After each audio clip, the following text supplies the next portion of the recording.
Hi, my name is Bethany and welcome to the library. This is episode 19.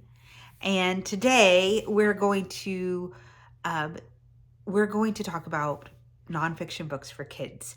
I got a request in my comments and I read my comments, you guys, and I interact with you guys there. So if you're like, she's never going to see these comments. Oh, I see them and I love them and I'm very thankful.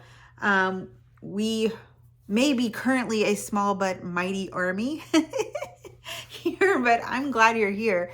So I got a request for nonfiction books for a kid who's about 11 years old.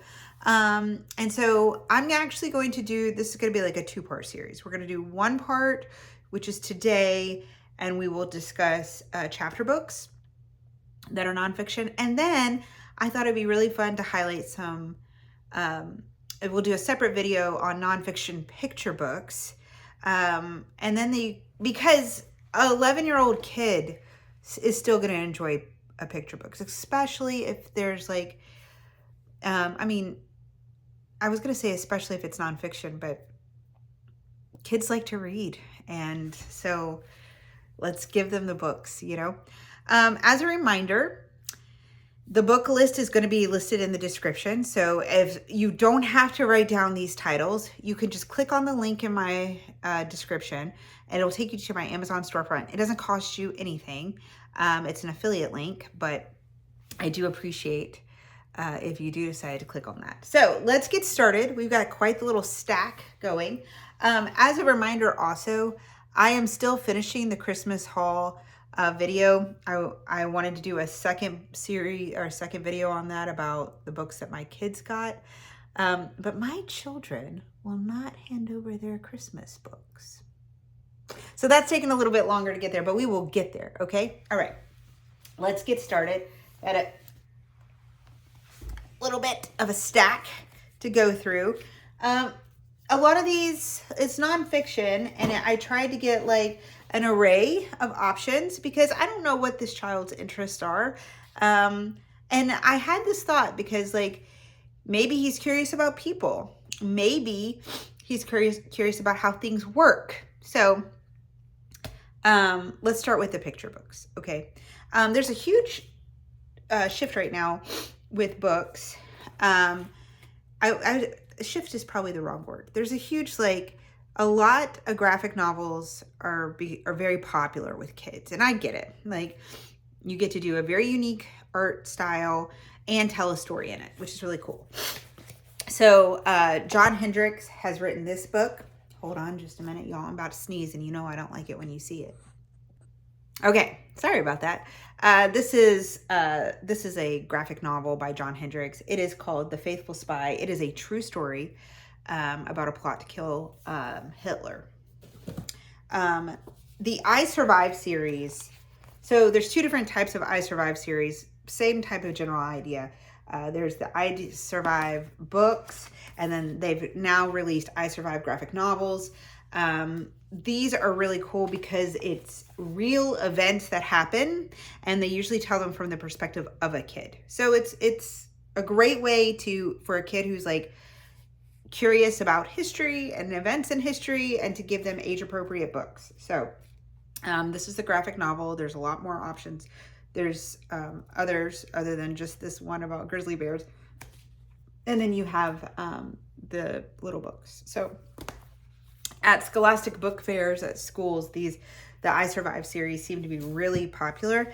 I just think it's a fun and good way for a kid who's like, I don't like fiction, I like nonfiction.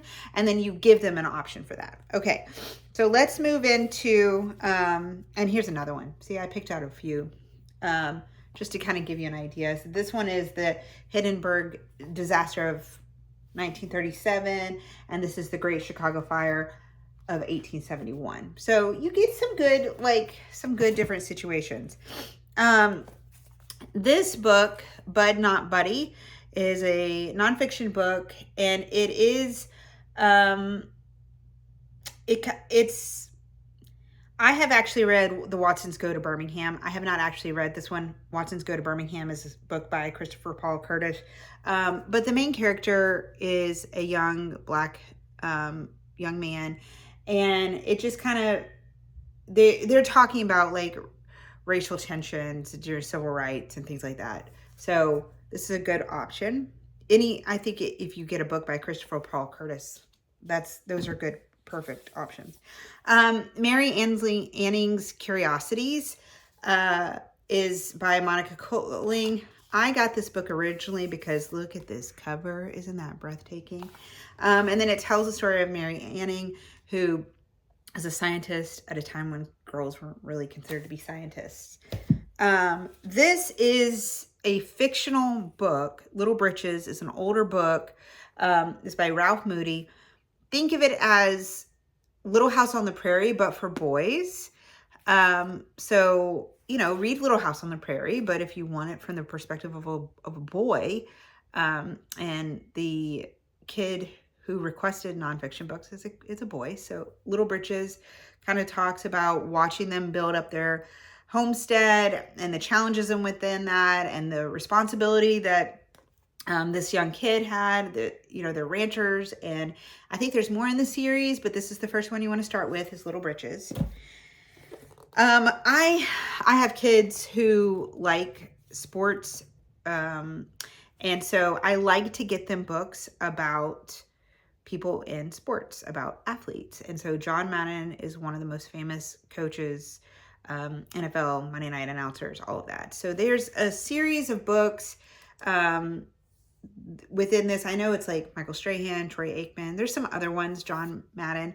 But if you just want like a good book about an athlete or someone specifically in the NFL, that's a great one. Jean Fritz, if you're not familiar with Jean Fritz, she has written both chapter books and even picture books about people in history. So this is Bully for You, Teddy Roosevelt. This talks about Teddy Roosevelt, I believe when he was out west. So, yeah, I think it's when he was out west. And then this one is Can't You Make Them Behave, King George. This is the story of King George when, the Americans were not behaving and they were being a little unruly. But any book by Jean Fritz is going to be a good option. The Who Is or Who Was series, they have literally hundreds of books. And so here you have this is before she died, who is Queen Elizabeth, and then who was Roald Dahl. And so I like to get these books just to give my kids, like, it's a good way for them to have like an understanding and a snapshot of like, it's illustrated. You get to know about these famous people in history, the impact that they made. So the books are not very thick. So that's, it's a quick read. I also Who Was Mark Twain. Okay, so Cuba in my pocket. I like reading books about Cuba and the history of Cuba. And I really like when I find children's books about Cuba and, just the whole situation in Cuba it's very sad, but it's really interesting, and it's important to understand the history of this. So Cuba in my pocket, this is during when the failed Bay of Pigs invasions in 1961. And they make the difficult decision. These Cuban families would send their children to the U.S. by themselves. So I think it's really, one of the things that's so interesting is that in the 60s, excuse me, when these Cubans were coming over to the U.S., they really thought they'd only be here for maybe 6 months, maybe a year at the most, and they'd be back in Cuba. And so there's a longing and a yearning for their home. And so these books do a good job of explaining that. So All of a Kind Family by Sydney Taylor is probably one of my favorite books that I read as a child, and I still think it's one of the best books that you can read. This is a series, and it follows this delightful family. The mom and dad. Here there are 5 daughters, but further on there becomes more children in the series, and this family is Jewish. And so this book takes you through all the Jewish festivals and feasts and holidays and holy days that they celebrate. And you really get a really strong understanding of Jewish history and culture and how that's interwoven within a family dynamic.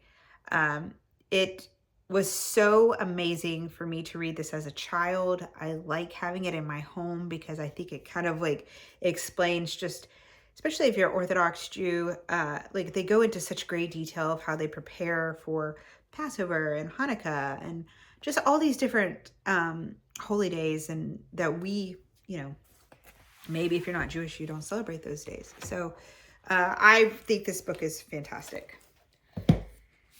Elizabeth George Spear is another great author. She's written several books. This is called The Bronze Bow. I think this takes place during ancient times, but she's written other books about other historical events, and so it's nonfiction, but there is a fictional element. Obviously, these characters are not like real, but the events that that she's highlighting are real. So this is a good one. Did you guys see how like some of these books, like this one was an old library book that I got, and then this one I still had the Goodwill tag on it. I got it for 99 cents. Just as a reminder that, don't miss those library sales in your hometown. Don't miss going to Goodwill or the thrift store and looking for books. You can find incredible books for just, 99 cents. That's less than $1, Okay. The Rhinos in Nebraska by Allison Pierce Stevens is the amazing and true story of discovering ashfall fossil beds in Nebraska. And so if you got a kid who's like really curious about like fossils or like just the discoveries that have been made, this is a good one. Again, it's not super thick, but like I think that one thing that to remember is that if you can get a whole generation of kids reading 500-page books, Harry Potter, this should be fine, right? A Long Walk to Water by Linda Sue Park is a incredible book of, I think it follows a kid in Africa. And they make this trek to go get water every single day with the water on top of their head. And then just when you're in the middle of a drought, how are you getting water? All these things. It's very interesting. And I think it's important to have your kids read books like this. I know my children this has been required reading in school. But if it's not required reading in your child's school, I don't like to say you should make this a required reading, but I do think that you should give them this book and encourage them to read it without telling them to read it. But it covers an important topic, and I think it's important when you're talking about whether situations in Africa or Cuban immigrants or whatever the situation may be, you have an opportunity to introduce them to potentially a situation that is different from their own reality. And to engage in those conversations, like there's nothing like it. It's so amazing. Okay, here's another one. This is about the gold rush, The Great Horned Spoon by The Great Horned Spoon. So if your kid's interested in American history, here's a good option as well. As I was going through this, a few others popped I saw in my peripheral vision. So here's another one. This is about probably 1500s, 1400s. The Door in the Wall. So the point, there are so many. Oh, and one more, and I think this is really important, is Thank You for Voting. Erin Gregor Smith, the Young Readers Edition, she wrote a book about the Electoral College for adults, and I thought it was so good that I went and got the Young Readers Edition, which specifically talks about Thank You for Voting, and this is for kids. My kids and I have read this book to understand how the electoral process and voting and political system works in the United States. Good nonfiction book. Again, not super thick, but it covers a really important topic. When we have these nonfiction books and we're reading through them, or we're encouraging our children to read through these books, we also need to be prepared to have conversations with them, because they're going to have questions, and they're going to have comments, and they're going to have feedback, and all those things are wonderful, and it creates good conversation. Their reading comprehension is increased as they're processing what they've read, and also it gives us an opportunity to be a safe place for them to be able to process through what they're seeing. So Just as a reminder, we're going to go through and I'm going to give you a list of picture books that are nonfiction. They'll probably come out tomorrow, I would think. But in the meantime, keep reading.